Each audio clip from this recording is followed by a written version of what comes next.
Assalamualaikum students, I am Dr. Atka. Today I am starting the first lecture of Biopharmaceutics and Pharmacokinetics, Pharm 618.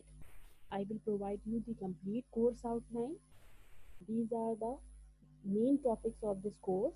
That is elimination of drug, protein binding, bioavailability, IVIGC, pharmacokinetics of intravenous infusion, biopharmaceutical aspects in developing a dosage form, pharmacokinetic variation in disease stage. I am going to start elimination of drugs.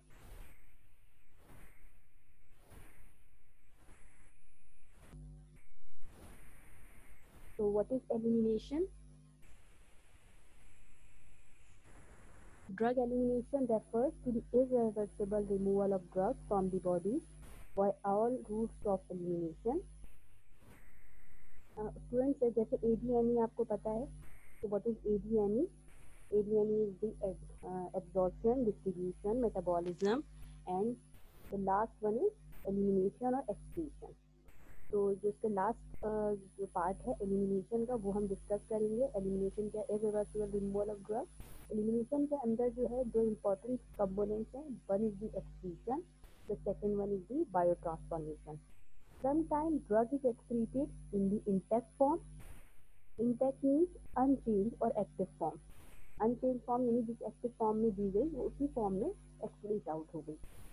The second thing is बाद drug जो है metabolism में जाती है, यानी कि liver में गई, वहाँ जाके डिफरेंट एंजाइम्स ने उसके ऊपर इफेक्ट किया और इस प्रोसेस को हम कहते हैं बायोट्रांसफॉर्मेशन.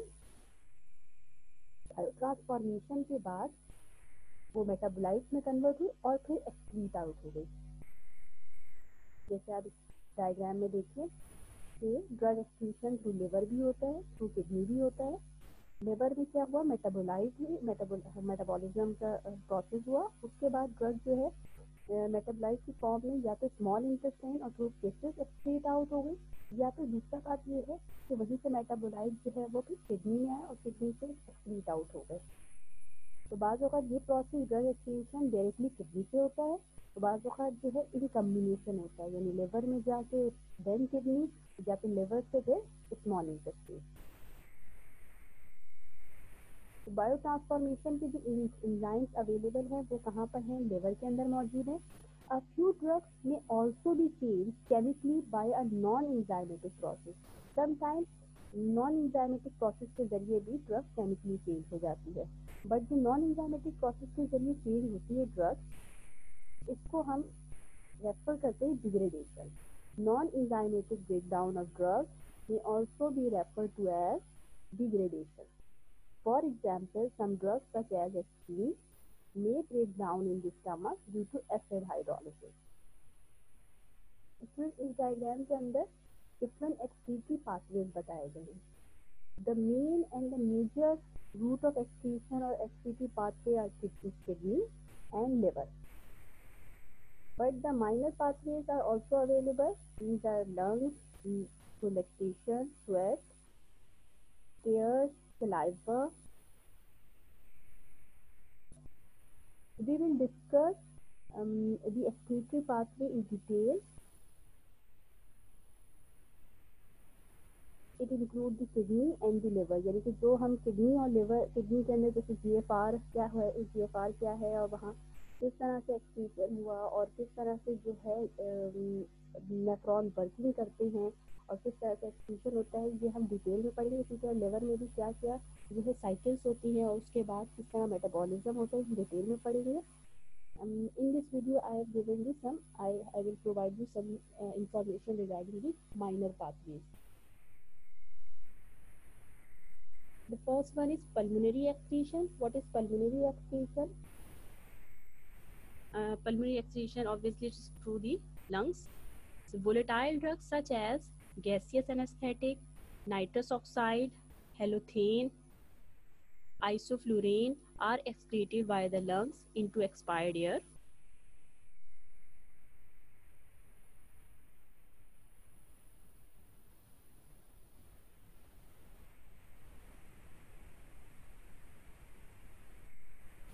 वोलेटाइल ड्रग्स ज़ाहिर है उनमें वोलेटाइल इन नेचर हैं, तो वो एक्सक्रीट आउट हो जाते हैं लंग्स के ज़रिए. जैसे कि नाइट्रस ऑक्साइड है, जैसे halothane, isoflurane. Such gases, some gases such as nitrous oxide, which are not very soluble in blood, will be excreted rapidly. That is almost at the rate at which blood delivers the drug to the lungs. The next one is salivary excretion. Basically salivary excretion student ये जो है excretory pathway नहीं है, but sometime कुछ drug जो basic in nature होती हैं या फिर जो अनआयोनाइज्ड फॉर्म में है और लिपोफिलिक इन नेचर है, वो जो है स्लाइवा में भी आ जाती है. लेकिन स्लाइवा ये है कि ज़्यादातर हम जो है वो सॉलो कर लेते हैं, तो इस तरह से ये एक्सक्रीटरी पाथवे नहीं है, ठीक है. लेकिन फिर भी जो बाज़ औक़ात जो बिटर टेस्ट महसूस होता है पेशेंट को, वो ड्रग एक्सक्रीशन की वजह से है. The compounds that are excreted in saliva are caffeine, phenytoin and theophylline. Mammillary excretion, that is through lactation. Again, the drug has to be lipid soluble, lipophilic in nature, so that it can diffuse passively. Active और passive transport student आपने पहले भी पढ़ा है, जो है आप repeat कर लीजिएगा कि एक्टिव ट्रांसपोर्ट वहाँ इन्वॉल्व होता है जहाँ पे एनर्जी डिपेंडेंट प्रोसेस होता है, पैसिव में एनर्जी डिपेंडेंट नहीं चाहिए, ठीक है. अच्छा, आप highly plasma bound drug like डाइजेपम is less secreting milk. अगर बहुत ज़्यादा ड्रग प्लाज्मा बाउंड है तो वो जो है मिल्क में सिक्रेट नहीं होगी, जैसे कि डाइजेपम. Excretion through skin. Excretion through skin may lead to some skin problem like urticaria, dermatitis. What is dermatitis? What is urticaria? ये आपने फार्माकोलॉजी में पढ़ा होगा. डर्मेटाइटिस क्या है? स्किन स्केली हो जाती है, फ्लेक्स लाइक हो जाती है. अर्टिकेरिया क्या है? अर्टिकेरिया क्या है? तो इसके अंदर जो है सेवरल क्वेश्चन नजर आते हैं, रेज हो जाती है, स्किन रेडनेस शो होती है.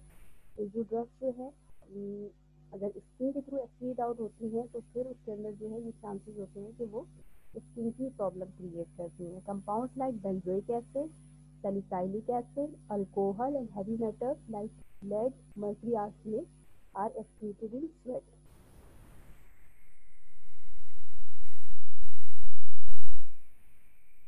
So the main important topic, these are the excretory pathway. अभी तक हमने excretory pathway डिस्कस किए, जिसमें से मैंने जो है वो लिवर और थ्रू किडनी जो है वो मैं नेक्स्ट वीडियोज में जो है डिटेल में बताऊंगी. अभी जो है जो मैं स्टार्ट कर रही हूँ clearance. So what is clearance? Clearance आपने फर्स्ट सेमेस्टर में भी पढ़ी होगी. क्लियरेंस को मैं रिपीट करती हूँ. Clearance can be defined as the volume of fluid removed of the drug from the body per unit time. Clearance का मतलब क्या है? यानी बॉडी से कोई चीज रिलीज हो रही है, क्लियर हो रही है. बट इम्पॉर्टेंट पॉइंट क्या है यहाँ पे? इम्पॉर्टेंट पॉइंट ये है कि क्लियरेंस जो है वो हम volume of fluid removed of the drug बताते हैं, यानी वॉल्यूम ऑफ फ्लूइड. ये वॉल्यूम ऑफ फ्लूइड क्या है? वॉल्यूम ऑफ फ्लूइड से मुराद है कि कितना प्लाज्मा रिमूव्ड हो रहा है और उसमें से कितनी ड्रग रिमूव हुई. Volume of fluid removed of the drug from the body per unit time. यहाँ आप एक और इम्पॉर्टेंट पॉइंट देखिए. Clearance does not tell about the amount of drug or how much drug. It is telling us volume of plasma that is cleared of drug. ये हमें ये बता रहा है कि वॉल्यूम ऑफ प्लाज्मा कितना क्लियर हुआ, that is clear of drug पर unit time. That is why the unit is litre per our. चूंकि क्लियरेंस वॉल्यूम पर मिनट है, वॉल्यूम पर टाइम है, तो इसीलिए इसका यूनिट हो गया लीटर पर आवर और some time millilitre per minute. अब एक टर्म जो है वो एलिमिनेशन भी है. बाज़ औक़ात एलिमिनेशन और क्लियरेंस को एक साथ कंफ्यूजन होती है, लगता है कि ये दोनों टर्म एक जैसी हैं, कि एलिमिनेशन और क्लियरेंस की हम डेफिनेशन सेम दे दें, बट ऐसा नहीं है स्टूडेंट. क्लियरेंस जो है हम बताएंगे in terms of volume of plasma, यानी volume of plasma that is cleared. जबकि एलिमिनेशन क्या है? इसमें एलिमिनेशन रेट हमें बताता है कि अमाउंट ऑफ ड्रग कितनी रिमूव हुई. Elimination of drug describes the amount of drug removed per unit time. इसलिए इसका यूनिट क्या हो गया? Milligram per hour. Now the formula. Clearance defined as the rate of drug elimination divided by plasma concentration. Clearance को हम कैसे मालूम कर सकते हैं? क्लियरेंस का formula rate of elimination divided by plasma concentration, और इसी फॉर्मूले से हम जो है स्टूडेंट रेट ऑफ एलिमिनेशन अगर हमें मालूम करना हो तो हम क्या करेंगे, प्लाज्मा कंसंट्रेशन या डिवीजन में है वहाँ जाके क्लियरेंस के साथ मल्टीप्लाई हो जाएगी। तो आगे जो है मैं एक न्यूमेरिकल दिखाऊंगी, उसके अंदर क्या करना है कि इस तरह से मल्टीप्लिकेशन करनी है। सो क्लियरेंस क्या हुआ? क्लियरेंस जो है rate of elimination, rate of elimination को हम क्या लिखते हैं, इस तरह से लिखा जाता है small D, capital D E क्या है, D E is the amount of drug eliminated, और D E upon D T क्या है, रेट ऑफ एलिमिनेशन। यहाँ ये स्मॉल डी एक्चुअली डिफरेंस दो तरह की इक्वेशंस फार्माकोकाइनेटिक्स में आपने पढ़ी होगी, फर्स्ट सेमेस्टर में भी बताया गया होगा। जितनी भी जो काइनेटिक्स की आप चार्जर के अंदर देखेंगे, या तो इंटीग्रेटेड इक्वेशन है या फिर वो डिफरेंशियल इक्वेशन है। इंटीग्रेशन और डिफरेंशिएशन आपको खुद करनी नहीं है, क्योंकि ये जो है ये आपके जो है ना कोर्स में इंक्लूड नहीं है। लेकिन जो पहली इक्वेशन जो है वो इंटीग्रेटेड यानी ड्राइव होकर आपको डायरेक्ट बताई गई है, ये इसकी डिफरेंशियल इक्वेशन है। मैं आगे एक और जो है इक्वेशन जहाँ इंटीग्रेटेड इक्वेशन आएगी वहाँ मैं आपको बता दूंगी कि ये इंटीग्रेटेड इक्वेशन है और वो इंटीग्रेटेड क्यों है। तो जब आप उसमें इंटीग्रेटेड इक्वेशन देखेंगे तो फिर आपको उसको डिफरेंस समझ में आ जाएगा। तो बहरहाल ये जो है D E upon D T, it is the rate of elimination. तो रेट ऑफ एलिमिनेशन में जो है, रेट ऑफ एलिमिनेशन का जो यूनिट है मिलीग्राम पर आवर। कंसंट्रेशन का यूनिट क्या होता है, कंसंट्रेशन क्या होती है, मास अपॉन वॉल्यूम। तो मास अपॉन वॉल्यूम के लिहाज से इसका यूनिट लिखा मिलीग्राम पर लीटर। मिलीग्राम से मिलीग्राम कैंसिल आउट हो गए और ऊपर रहा H और नीचे रहा L। L यहाँ डिवीजन में है, ऊपर जाके मल्टीप्लाई हो जाएगा। तो इस तरह से जो यूनिट बना क्लियरेंस का वो हो गया लीटर पर आवर।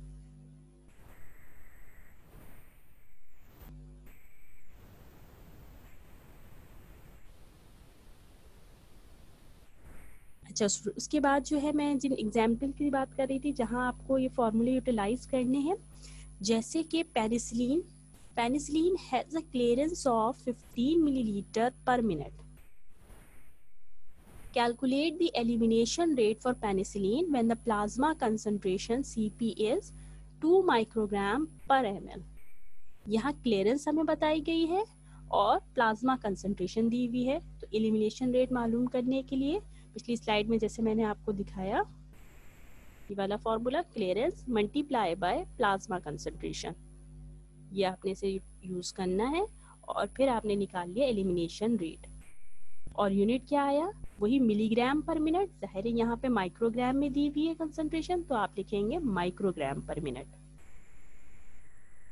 सिमिलरली दूसरे एग्जाम्पल में क्या है, if the elimination rate of penicillin was measured eight 150 milligram पर मिनट। यहाँ एलिमिनेशन रेट दिया हुआ है और प्लाज्मा कंसंट्रेशन दी हुई है, तो इसको हमने दोनों को आपस में डिवाइड किया, क्योंकि इस तरह से रेट ऑफ एलिमिनेशन दिया हुआ है और प्लाज्मा कंसंट्रेशन दी हुई है, दोनों को डिवाइड किया, आपके पास आ गई क्लियरेंस। क्लियरेंस मालूम करने के ये जो अभी आपको मैंने मेथड, ये जो फॉर्मूले दी, ये फॉर्मूले हैं। इनके अलावा जो है क्लियरेंस को हम किस तरह मालूम कर सकते हैं, एक और मेथड है जो कि आपने लैब में पढ़ा है। क्लियरेंस के लैब में हमने जो है AUC मालूम किया था, उसमें ये क्लियरेंस का फॉर्मूला वहाँ पे आप इसके जरिए भी मालूम कर सकते हैं clearance. The clearance of drug is directly related to the dose administered and to the overall systemic exposure achieved with that dose as per the equation.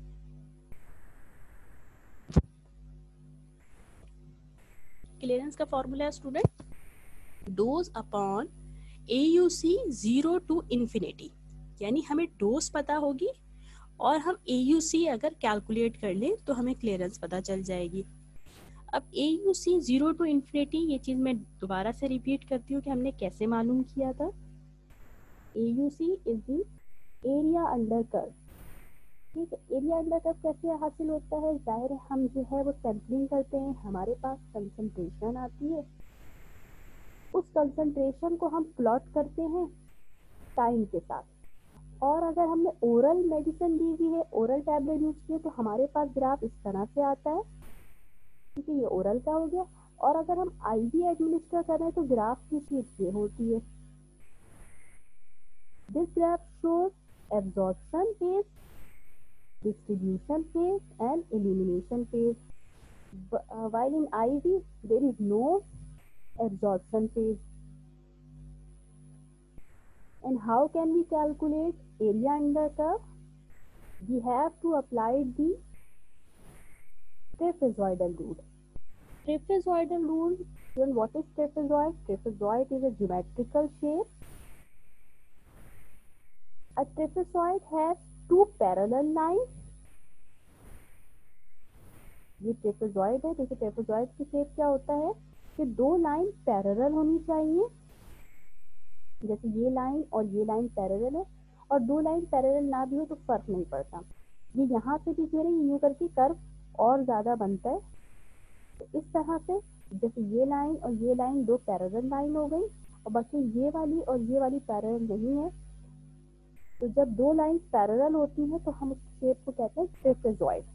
तो इस तरह हमने पूरे AUC और इस कर्व को हमने डिवाइड कर दिया मुख्तलिफ ट्रेपेजॉइड से, ठीक है, इस तरह ट्रेपेजॉइड में। अब हम हर ट्रेपेजॉइड का एरिया मालूम करेंगे। कैसे मालूम करेंगे? हमारे पास इसके लिए फॉर्मूला है।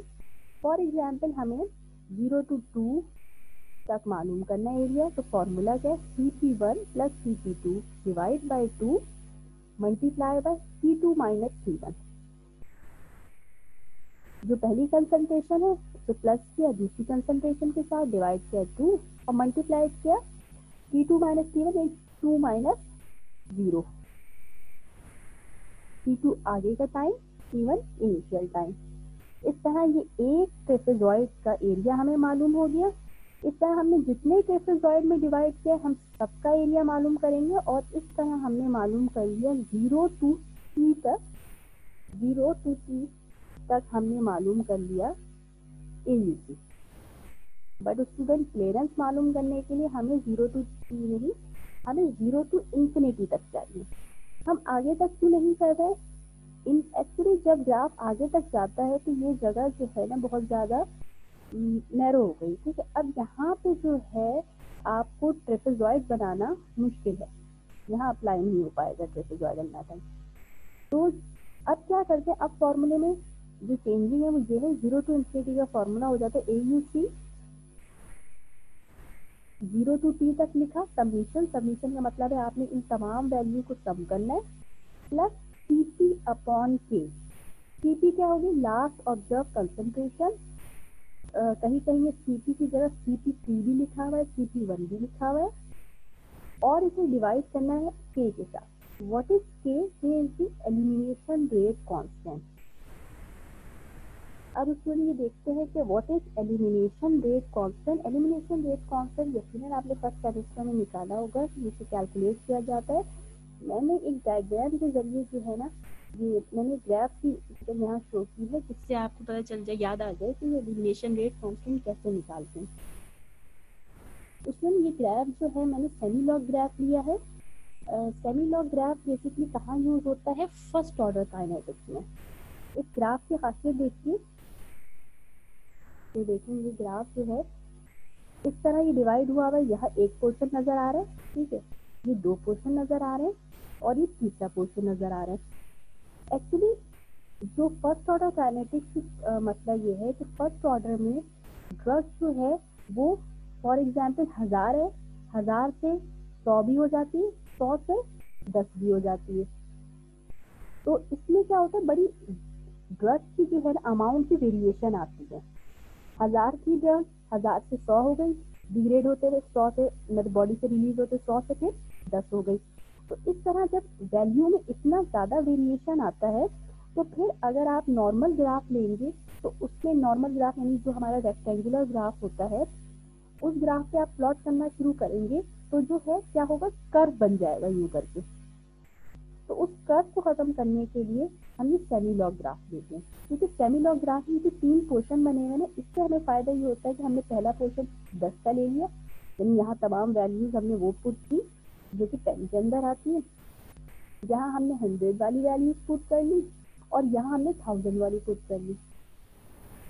तो इस तरह अब ये वाले ग्राफ देखिए, इसके एग्जाम्पल देखिए कि इसमें कुछ वैल्यू 1000 में थी और कुछ वैल्यू जो है वो 100 में भी आ रही है।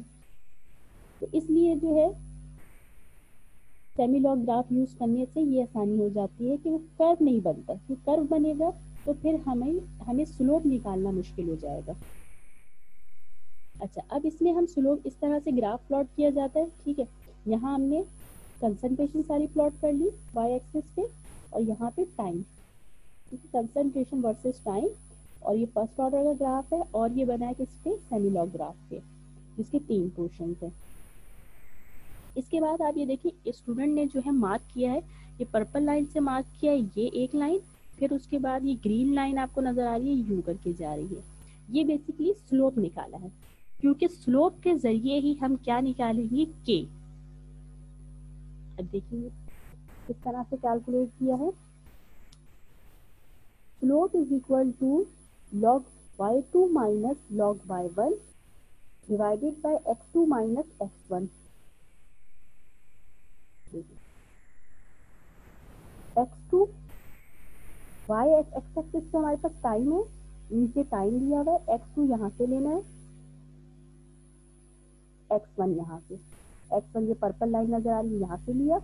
ये पॉइंट जो है स्लोप हम निकालना हम पे ये डिपेंड करता है, यानी हम कोई से भी 2 पॉइंट अपनी मर्जी से सिलेक्ट करते हैं जो कि यहाँ से बेस्ट फिट हो रहे हो, यानी यहाँ से ये वाई एक्सिस पे बिल्कुल सही लाइन ड्रॉ हो रही हो और एक्स एक्सिस पे बिल्कुल सही आ रहा हो यू करके, ये और ये लाइन जो है बिल्कुल अच्छे से पॉइंट मैच कर रहे हो इस लाइन पे से, तो वो लाइन हम सिलेक्ट कर लेते हैं। लेकिन ये हम पे डिपेंड करता है, स्लोप टोटली जो है बनाने वाले पे डिपेंड करता है। हो सकता है कोई स्टूडेंट अगर चाहे तो इसको आगे से भी ले सकता है, लेकिन ग्राफ में जो है जो आंसर में चेंजिंग नहीं आएगी, चाहे आप स्लोप इधर से भी निकालें। ठीक है, हम स्लोप क्यों निकाल रहे हैं स्टूडेंट, स्लोप हमें बेसिकली चाहिए के, हमें चाहिए के।